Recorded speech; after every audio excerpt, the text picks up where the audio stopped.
Hello everyone, আসসালামু আলাইকুম। আজকে মজাদার একটা রেসিপি নিয়ে এসেছি, চিংড়ি মাছের মালাইকারি। তো ফার্স্টে চিংড়ি মাছটা তেলে ভেজে নিয়েছি লবণ আর হলুদ দিয়ে।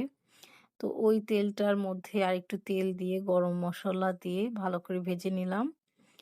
আজকের রেসিপিটা আপনারা প্লিজ ফার্স্ট থেকে শেষ পর্যন্ত দেখবেন। আমার এই রান্নাটা অনেক অনেক মজা লাগে।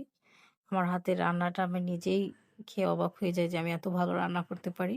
তো এইটা ছিল আপনার পেঁয়াজ আর কাজু বাদাম, সাথে একটু রসুন, আদা দিয়ে আর কি ব্লেন্ড করেছি। তো এটা আমি ভালো করে এই মশলাটা কষাবো।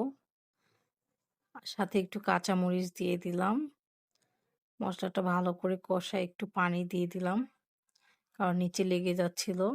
এখন আমি মরিচের গুঁড়া, একটু হলুদের গুঁড়া, জিরার গুঁড়া, একটু ধনিয়া গুঁড়া এগুলো দিয়ে ভালো করে মশলাটা কষাচ্ছিলাম, নিচে যাতে না লেগে যায়। বারবার অল্প অল্প করে পানি দিচ্ছিলাম। আর মশলা কিন্তু কষালেই মজা লাগে।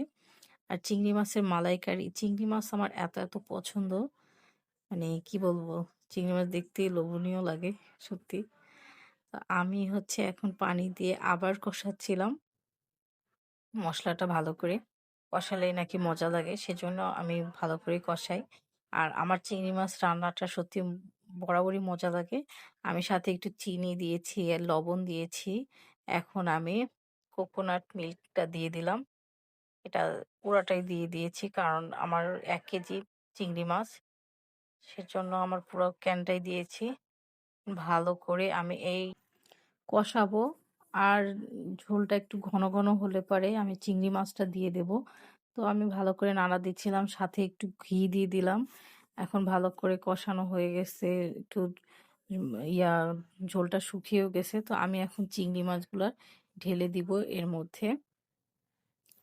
দেখেন কি লোভনীয় লাগতেছে আমার রান্নাটা। আমি সত্যিই নিজেই অবাক হয়ে যাচ্ছি, আমার রান্না এত মজা হয়। যাই হোক, আপনারা মজাভাবে নিয়েন না। সত্যিই আসলে এই রান্নাটা অনেক মজা হয়েছিল। সবাই অনেক খেয়ে প্রশংসা করেছে আমার এই রান্নার। দেখেন ফাইনাল লুক। আমার রান্না হয়ে গিয়েছে। আমি বাটিতে ঢেলে দিয়েছি। কি সুন্দর লাগতেছে। পেট ভরে ২ প্লেট ভাত খেয়েছি। এই রান্নাটা এত এত মজা হয়েছে।